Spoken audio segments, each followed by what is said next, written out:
United nations গঠন কৰা হৈছে 1945 চনত। ইউনাইটেড নেশ্যন হৈছে বিশ্বৰ শান্তি আৰু নিৰাপত্তা বৰ্তাই ৰাখিবলৈ গঠিত এক আন্তঃৰাষ্ট্ৰীয় সংস্থা বা চুক্তি। এই চুক্তি স্বাক্ষৰিত হৈছিল 26 জুন 1945 চনত আৰু ই কাৰ্যকৰী হয় 24 অক্টোবৰ 1945 চনত। সেই 24 অক্টোবৰ তাৰিখে প্ৰতি বছৰে ইউনাইটেড নেশ্যনছ ডে ৰাষ্ট্ৰীয় সংঘ দিৱস পালন কৰা হয়। ইউনাইটেড নেশ্যনৰ হেডকোৱাৰ্টাৰ নিউয়ৰ্ক চিটিত অৱস্থিত। বৰ্তমান ইউনাইটেড নেশ্যনত মুঠ 193খন মেম্বাৰ ষ্টেট আছে। অবজাৰ্ভাৰ ষ্টেট হিচাপে পেলেষ্টাইন আৰু ভেটিকান চিটিক ৰখা হৈছে।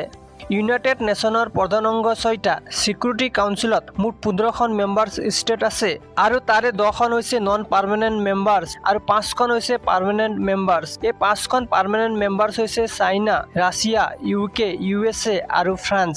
এই 5খন পাৰ্মানেণ্ট মেম্বাৰ্ছৰ হাততহে ভিটো পাৱাৰ আছে। ইউনাইটেড নেশ্যনৰ অফিচিয়েল লেংগুৱেজ 6টা। Arabic, Chinese, English, French, Russian and Spanish. বৰ্তমান ইউনাইটেড নেশ্যনৰ সচিব প্ৰধান ছেক্ৰেটাৰী জেনেৰেলজন হৈছে এণ্টনিঅ' গাড্ৰেছ। ইউনাইটেড নেশ্যনৰ প্ৰথম ছেক্ৰেটাৰী জেনেৰেলজন আছিল ট্ৰেগবি লী। মনত ৰাখিব 1945 চনত UN চাৰ্টাৰত মুঠ 51 দেশে ছাইন কৰিছিল। সেই 51 দেশক অৰিজিনেল ফাউণ্ডিং মেম্বাৰ্ছ ষ্টেট হিচাপে গণ্য কৰা হৈছে। ভাৰতে অক্টোবৰ 30, 1945 চনতে অৰিজিনেল মেম্বাৰ ষ্টেট হিচাপে ইউনাইটেড নেশ্যনত চহী কৰিছিল।